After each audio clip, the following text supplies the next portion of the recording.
라이드 앤 딜라이트 말씀 묵상의 시간입니다. 사랑하는 주님, 오늘도 새날을 열어주시니 감사합니다. 주님, 우리가 성령님의 인도하심에 보조를 맞추기를 원합니다. 성령으로 새 생명을 얻었으니 모든 일상에서 성령님과 함께 행하고 말씀 묵상을 통해 하나님의 뜻을 깨닫고 실행하기를 원합니다.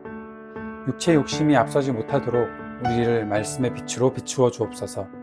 성령님과 함께하는 것을 내 욕심의 도구로 착각하지 말게 하옵소서.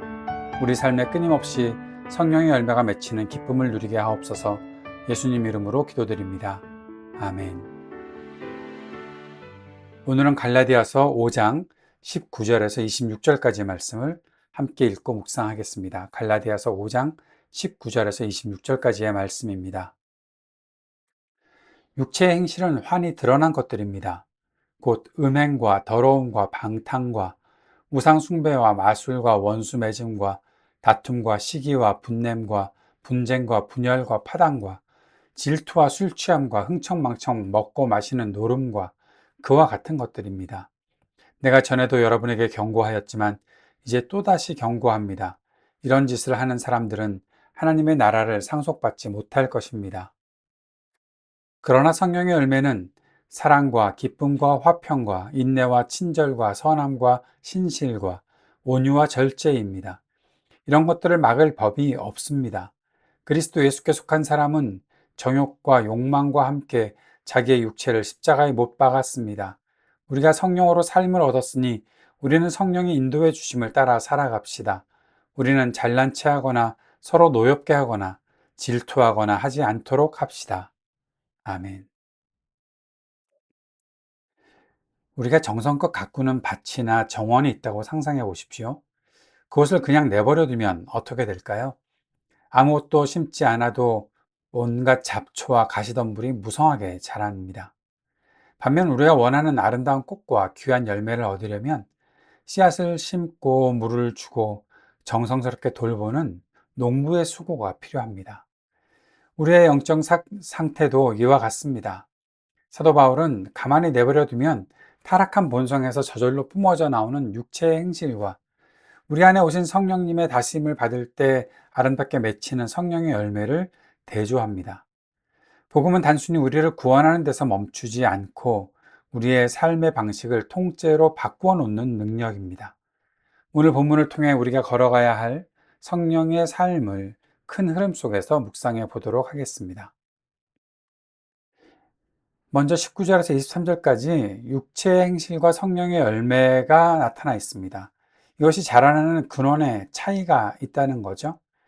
먼저 육체의 일, 육체의 행실의 흐름을 한번 보십시오. 19절에서 21절까지. 바울은 음행, 우상숭배, 분쟁, 시기, 술 취함 등의 15가지의 육체의 일을 나열하고 있습니다. 이 목록의 핵심은 하나하나의 죄목이 뭐다라고 분석하는 것을 요청하는 것이 아니라 인간의 타락한 본성을 방치했을 때 드러나는 분명하고 파괴적인 경향성을 보이는 데 있다는 거죠. 그 육체의 일을 자세히 살펴보면 결국 나 자신을 우상화하고 관계를 깨뜨리고 중독과 무질서로 영혼을 황폐하게 만든다는 것입니다. 나 자신을 우상화한다는 것은 무엇입니까? 관계를 깨뜨린다는 것은 무엇입니까? 결국 이기적인 욕망에 사로잡혀서 나 스스로에게 만족이 되도록 다른 타인들의 삶과 사회는 아무런 관계없이 나만 잘 되면 되겠다. 내 욕심을 이루면 되겠다라고 생각하고 행하는 거죠. 그러니 중독과 무질서가 결국 그의 영혼을 황폐하게 만드는 일들이 계속 나타난다는 것입니다. 바울은 이 육체의 흐름에 몸을 맡긴 자들은 하나님 나라를 유업으로 받지 못한다고 단호하게 경고합니다. 반면에 성령의 열매를 보죠.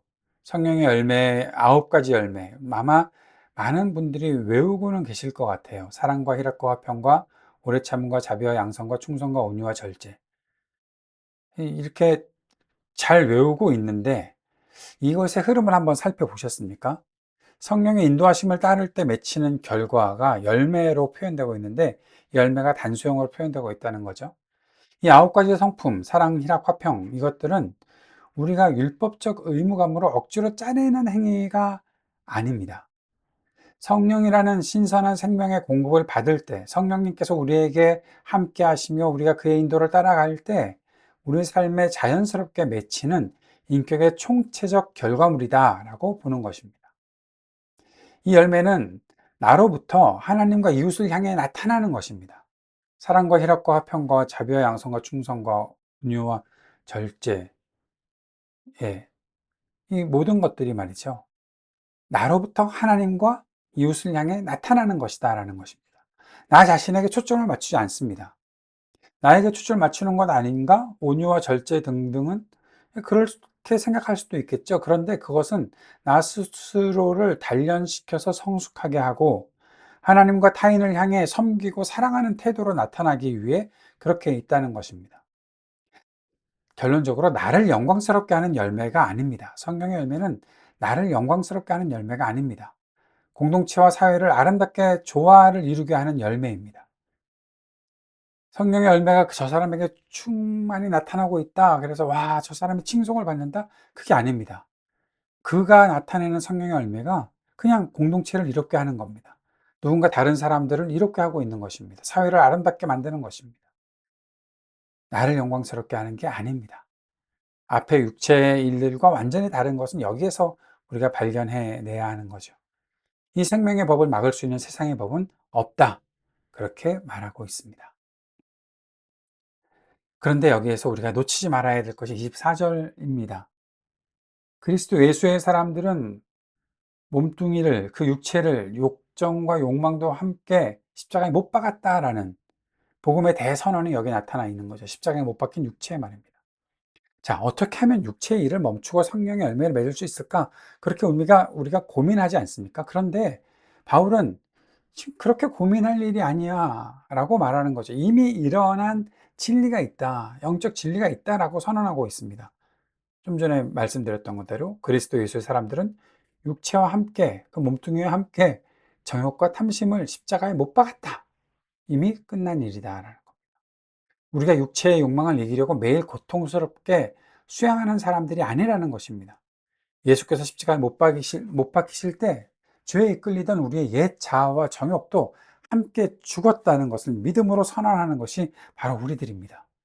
이 십자가의 승리를 받아들일 때 비로소 육체의 결박이 풀리는 것입니다. 그리고 나서 25절, 26절에 우리가 신앙을 어떻게 살아가느냐 하는 거죠. 신앙의 걸음걸이, 성령으로 살고 성령으로 행하라. 성령님 안에서 살아가고 성령님께서 이끄시는 대로 걸어가라 라고 말하고 있는 거죠. 이것을 성령의 보조 맞추는 것이다 라고 말할 수 있죠. 우리가 성령으로 살면 성령으로 행한다. 여기서 행한다는 단어가 대열을 맞춰서 똑바로 걷는 것, 보조를 맞추다라는 뜻으로 쓰여진 단어입니다. 우리가 성령으로 새 생명을 얻었으니까 이제 일상의 걸음걸이도 성령님의 발걸음에 타이밍과 속도를 맞추어서 걸어가야 한다는 뜻입니다. 자, 그런데 여기에서 26절을 우리가 놓치지 말아야 되는 거죠. 바울이 높아심에도 더 얘기하고 있는 것 같다는 생각이 듭니다. 바로 헛된 영광의 위험성이죠. 성령의 보조를 맞추지 못하면 이런 부작용이 나타날 수 있다는 것입니다. 바로 헛된 영광, 자기 자랑을 구한다는 거죠. 아까 육체의 일들과 똑같은 일들이 나타날 수 있는 위험 요소가 있다는 것입니다. 내가 남보다 낫다는 영적 우월감에 빠짐. 그것은 기준에 미치지 못하는 타인을 노엽게 하고 충동질하거나 나보다 앞서가는 사람을 질투하고 시기하게 된 일들이 나타난다는 거죠. 신앙생활 하면서 이런 유혹에, 이런 일에 자꾸 빠지는 경우들이 너무 많지 않습니까? 내가 조금 신앙이 성숙해 나가고 있는데 성령의 충만함을 가지고서 성령의 열매를 맺고 있는데, 그런데 이상하게 왜 저 사람들은 나만큼 못하는데, 아니면 내가 저 사람들보다 훨씬 낫지, 이런 식으로 되는 것 때문에 바울은 26절을 한 번 더 얘기하고 있는 겁니다. 우쭐대지 말아라. 서로 화를 두두지 말아라. 서로 시샘하지 말아라.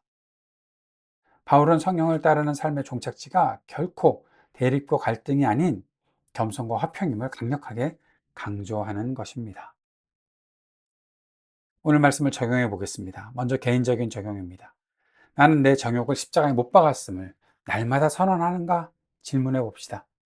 문득문득 우리 안에서 불쑥 솟아오르는 분노, 시기, 음란, 탐욕을 마주할 때마다 우리는 낙심하죠. 그러나 복음은 내 힘으로 그것을 억누르라고 하지 않고 이미 그 정욕의 뿌리가 주님과 함께 십자가에서 죽었음을 기억하라고 합니다. 죄의 유혹이 올 때 나는 이미 그리스도와 함께 죽었고 내 안에 성령님이 사신다고 믿음으로 선포해야 한다는 것입니다. 요즘 나를 자꾸만 옛습관, 무질서, 육체의 일로 끌고 가려는 내 내면의 정욕과 탐심이 무엇인가 한번 질문해 보십시오. 내 의지를 믿지 말고 성령님의 도우심을 구하고 매 순간 성령님의 인도하심에 내 마음의 채널을 맞추는 연습을 시작해 보아야 하는 것입니다. 공동체적으로 적용해 봅시다. 우리 모임은 헛된 영광의 경쟁터인가? 성령의 과수원인가? 신앙 공동체 안에서도 아주 쉽게 육체의 일인 분쟁, 시기, 당짓는 누룩이 스며들어 올 수 있습니다. 내가 저 사람보다 기도 더 많이 해. 내 사역이 더 인정받아야지. 라는 헛된 영광을 구하기 시작할 때 공동체는 서로를 노엽게 만들고 질투하는 아수라장이 됩니다. 공동체는 성령의 보조를 맞추어서 내 자랑을 내려놓고 지체의 자라남을, 지체의 성장을 함께 기뻐해주는 성령의 과수원이 되어야 합니다. 교회나 속으로 반해서 은연중에 누구를 시기하거나 내 열심을 알아주지 않는다고 해서 섭섭했던 적 있습니까? 비교의 시선을 거두고 우리 모임이 사랑과 오래 참음, 온유라는 성령의 열매를 맺어가는 건강한 가족이 될 수 있도록 내가 먼저 겸손히 섬길 방법을 찾아보아야겠습니다. 사회적으로 적용해 봅시다. 시기와 탐욕으로 가득 찬 사회 속에서 대안적 가치로 살아가는 것. 우리가 살아가는 세상은 육체의 일을 거대한 시스템으로 만들어서 굴려가고 있습니다. 끊임없이 타인을 시기하게 만들고 더 많은 탐심을 부추기고 경쟁에서 이기기 위해 분쟁하고 당을 짓게 만듭니다. 이러한 세상적인 파괴적 흐름 속에서 그리스도인은 성령의 인도하심을 따라서 화평과 온유와 절제의 브레이크를 밟아줄 수 있는 대안적 존재가 되어야 합니다. 내가 속한 직장이나 사회적 관계 속에서 세상의 이기적인 탐욕 흐름에 휩쓸리지 않기 위해 내게 필요한 성령의 열매가 무엇이 있을까요? 예를 들어서 정직함, 충성, 분노를 가라앉히는 온유함, 탐욕을 멈추는 절제, 그것들이 있어야 하는 것. 그렇게 어떤 것들이 나에게 오늘 나타내야 될 열매인지 생각해 봅시다. 세상의 가치관과 다른 성령의 품격을 일터와 일상에서 어떻게 증명해 낼지 구체적인 한 가지를 결단해 보는 시간을 꼭 가져보았으면 좋겠습니다. 주님은 우리를 육체의 이기적이고 파괴적인 본성 그대로 내버려 두지 않으셨습니다. 예수 그리스도의 십자가를 통해 정욕과 탐심의 멍에를 부수어 주셨습니다. 우리는 이미 십자가에서 옛사람과 함께 죽었음을 날마다 선언해야 합니다. 우리 안에 계신 성령님의 세미한 음성에 발걸음을 맞추어 살아가야 합니다. 신앙생활을 하면서도 나의 헛된 영광을 구해서 지체를 아프게 하거나 시게 했던 연약함 있다면 자백합시다. 오늘 우리 공동체가 오직 성령의 풍성한 열매를 맺는 사랑의 울타리가 되게 하시기를 기도합시다. 시기와 분열로 가득 찬 이 사회 속에서 성령의 화평과 절제의 품격으로 삶으로 그 모든 것들을 증거하는 신실한 주님의 자녀로 살아가기를 간절히 기도합시다. 주님께서 가르쳐 주신 기도 드리겠습니다. 하늘에 계신 우리 아버지, 아버지의 이름을 거룩하게 하시며 아버지의 나라가 오게 하시며 아버지의 뜻이 하늘에서와 같이 땅에서도 이루어지게 하소서. 오늘 우리에게 일용할 양식을 주시고 우리가 우리에게 잘못한 사람을 용서하여 준 것 같이 우리 죄를 용서하여 주시고 우리를 시험에 빠지지 않게 하시고 악에서 구하소서. 나라와 권능과 영광이 영원히 아버지의 것입니다. 아멘.